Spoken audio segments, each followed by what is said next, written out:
Hello guys, welcome back to yet another episode of Content Monsters, and in today's episode we're going to review Lust Stories 2 which is just released on Netflix. Lust Stories 2 के 4 मुख्य directors जो हैं वो हैं are Balki, Konkona Sen Sharma, Sujoy Ghosh और Amit Sharma.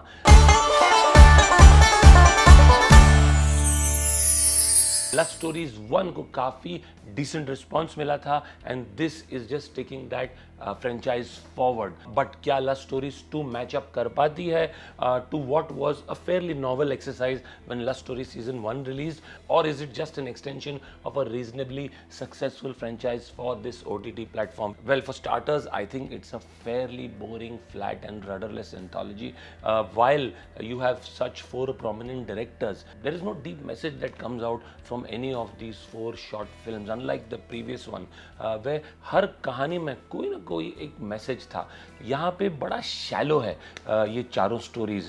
To start with पहली वाली जो आर बाल्की ने डायरेक्ट की है, it's about a grand mother who believes in the physical compatibility of a prospective bride and groom, the bride being her own granddaughter, and how she insists that the physical compatibility must be checked before marriage, and how that becomes such a shock value for the groom's parents and for her own children. एक छोटी सी गाड़ी लेने से पहले test drive करते हो ना, तो शादी से पहले no test drive. And but while the message is good, instead of the spirit of the message, it almost seems as if this young couple is merely following her dadi ma's instructions and that's it.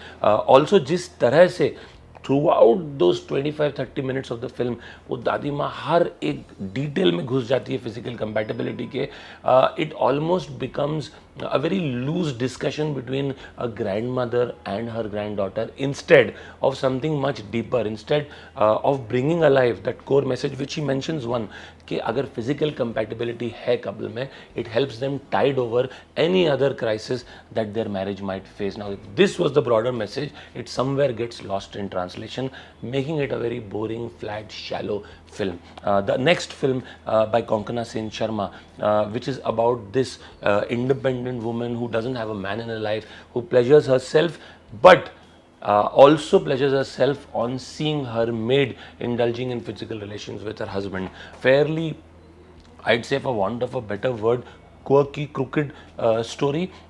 Again, I felt was very shallow, but definitely lifted by the performances of Tillotama Shome and Amruta Subhash. Both have given brilliant performances, and they kind of lift this part of the film. I do think though that the film could definitely have been much better, but these 2 performances lifted as much as they can. I think easily 2 of the best performances in this series. The third one is more eerie than erotic, featuring Vijay Verma and Tamanna Bhatia. It's more about this woman's revenge against her ex-husband who left her to move ahead in life. He's a fairly ambitious man and he just moved away from her so that he could fulfill his ambitions. किस तरह से she seeks her revenge, and that end plot twist a la Manoj Knight Shyamalan is what this film is all about. Without revealing too much, I'd say, like I said, this is more eerie than anything else. The sets, though, I must say, in this are very cardboard type. It almost doesn't feel real.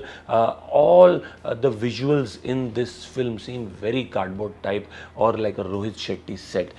So it clearly is away from the genre of this entire series, both in terms of story, visual and spirit. Again, doesn't work for me. And the last one, featuring Kajol and Kumud Mishra, is about an ex-sex worker who's now married into a royal household which is not doing so well for itself. It's completely immersed in debt, and she thought that she'll lead a better life, but her life as a sex worker was far better than what it is here. She's physically abused by her husband, and he continues to treat her like her earlier life, continuously passing lewd comments at her, treating her badly, beating her up.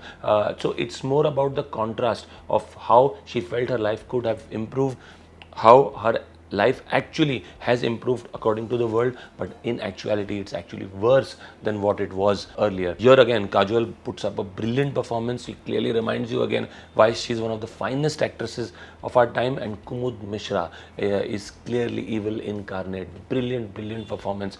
Again, the plot twist here at the end when she tries to seek revenge on her husband. Is she successful or not, or does it backfire on her, is what this film is about. To me, this is the best of the 4 films. Amit Sharma has done a fab job here. This is the only one that to me is eminently watchable and interesting. He takes you along throughout as an audience and then gives you that twist at the end. I would give this series a rating of 5 on 10. I clearly feel this is a franchise being stretched by Netflix. They should create more seasons, which I think they will, but only and only if they have some very, very good material, some very meaty scripts to take this forward. Otherwise, I believe they should just have been left at season 1. Clearly, this does not surpass season 1. This is my view of Love Stories season 2. If you've seen the series, do let us know what you think about it. If you like our review, please do subscribe to our channel for many, many more such reviews. Please do keep coming back. We'll see you soon. Thank you.